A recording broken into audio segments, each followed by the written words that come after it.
សង្គ្រាមរវាងប្រទេសរុស្ស៊ីនិងអ៊ុយក្រែនគឺជាចំនួនដ៏ធំមួយនៅទ្វីបអឺរ៉ុបចាប់តាំងពីសង្គ្រាមលោកលើកទី2ចំនួននេះមិនមែនកាត់ឡើងភ្លាមនៅឆ្នាំ2022នោះទេ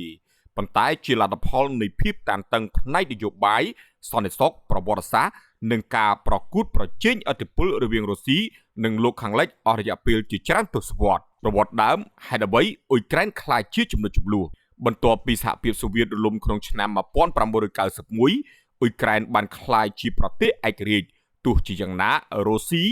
នៅតែចាត់ទុកអ៊ុយក្រែនថាជាផ្នែកសំខាន់នៃតំបន់ឥទ្ធិពលរបស់ខ្លួនព្រោះប្រទេសទាំងពីរមានទំនាក់ទំនងជិតស្និទ្ធផ្នែកភាសាវប្បធម៌សេដ្ឋកិច្ចនិងយុទ្ធសាស្ត្រយោធានៅពេលអ៊ុយក្រែនចាប់ផ្ដើមខិតជិតសហភាពអឺរ៉ុបនិងអង្គការ NATO រុស្ស៊ីបានមើលឃើញថាវាអាចប៉ះពាល់ដល់សន្តិសុខជាតិរបស់ខ្លួននេះបានក្លាយជាមូលហេតុសំខាន់មួយនៃភាពតានតឹងឆ្នាំ2014ការចាប់ផ្ដើមចំនួនពិតប្រាកដឆ្នាំ2014គឺជាចំណុចរបត់ដ៏សំខាន់បន្ទាប់ពីប្រជាពលរដ្ឋអ៊ុយក្រែនធ្វើបាតកម្មទម្លាក់ប្រធានាធិបតីដែលគាំទ្ររុស្ស៊ីបានដាក់កងទ័ពចូលកាន់កាប់ឧបទ្វីប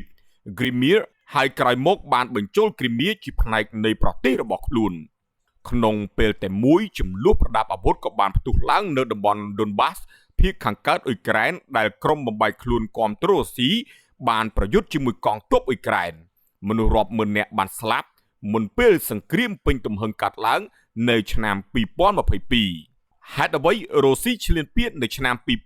2022នៅថ្ងៃទី24ខែកុម្ភៈឆ្នាំ2022រុស្ស៊ីបានបើកការវាយប្រហារពេញទំហឹងលើអ៊ុយក្រែនរុស្ស៊ីបានអះអាងថា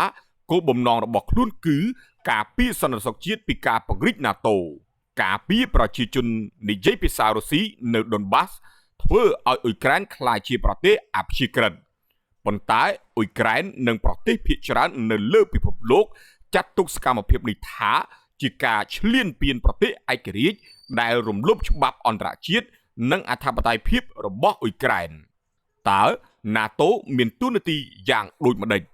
NATO គឺជាសម្ព័ន្ធយោធារបស់ប្រទេសលោកខាងលិចបន្ទាប់ពីសង្គ្រាមត្រជាក់ប្រទេសជាច្រើននៅអឺរ៉ុបខាងកើតបានចូលជាសមាជិក NATO រុស្ស៊ីយល់ថាការពង្រីកនេះធ្វើឲ្យកងកម្លាំង NATO ខិតជិតព្រំដែនរបស់ខ្លួនចំណែកឯអ៊ុយក្រែនវិញមានសិទ្ធិក្នុងការជ្រើសរើសសម្ព័ន្ធភាពផ្ទាល់ខ្លួនដោយមិនគួរត្រូវបានប្រទេសផ្សេងបង្ខំដូច្នេះសង្គ្រាមក៏ជាការប្រកួតប្រជែងឥទ្ធិពលរវាងរុស្ស៊ីនិងលោកខាងលិចផងដែរផលប៉ះពាល់ដល់ពិភពលោកសង្គ្រាមនេះមិនប៉ះពាល់តែប្រទេសទាំងពីរប៉ុណ្ណោះទេមនុស្សធម៌ប្រជាជនរាប់លាននាក់បានភៀសខ្លួនទីក្រុងជាច្រើនត្រូវបានបំផ្លាញជនស៊ីវិលរាប់ម៉ឺននាក់បានស្លាប់និងរងរបួសផ្នែកសេដ្ឋកិច្ចតម្លៃប្រេងនិងឧស្ម័នកើនឡើងតម្លៃស្រូវសាលីនិងជីកសិកម្មឡើងថ្លៃប្រទេសជាច្រើនប្រឈមនឹងអតិផរណានិងការខ្វះស្បៀងអាហារតើពេលណាទើបសង្គ្រាមអាចបញ្ចប់នេះជាសំណួរមួយដែលមនុស្សទូទាំងពិភពលោកចង់ដឹងប៉ុន្តែគ្មានអ្នកណាអាចឆ្លើយបានច្បាស់លាស់នោះទេគិតត្រឹមខែសីហាឆ្នាំ2026ការប្រយុទ្ធនៅតែបន្តហើយការចរចាសន្តិភាពមិនទាន់ឈានដល់កិច្ចព្រមព្រៀងចុងក្រោយនៅឡើយទោះបីជាមានការចរចាជាបន្តបន្ទាប់ក៏ដោយភាគីទាំងពីរនៅតែមានការខ្វែងគំនិតធំ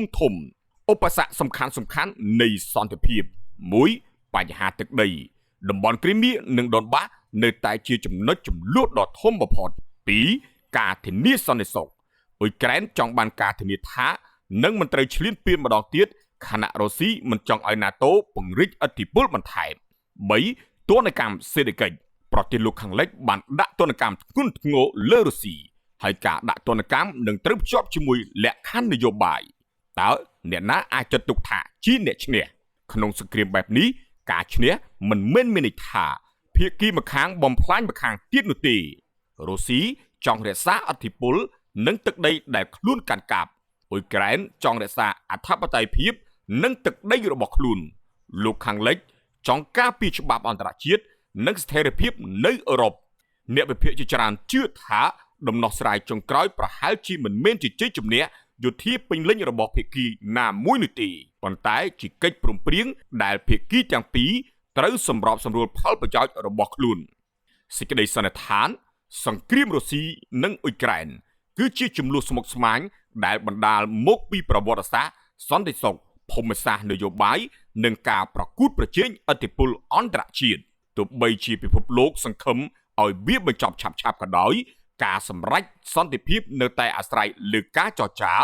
ការសម្របសម្រួលនិងឆន្ទៈនយោបាយរបស់ភាគីទាំងអស់រហូតមកដល់ពេលនេះមិនទាន់មានសញ្ញាណាមួយដែលអាចបញ្ជាក់បានថាសង្គ្រាមនឹងបញ្ចប់នៅថ្ងៃឬឆ្នាំណាមួយជាក់លាក់នោះទេ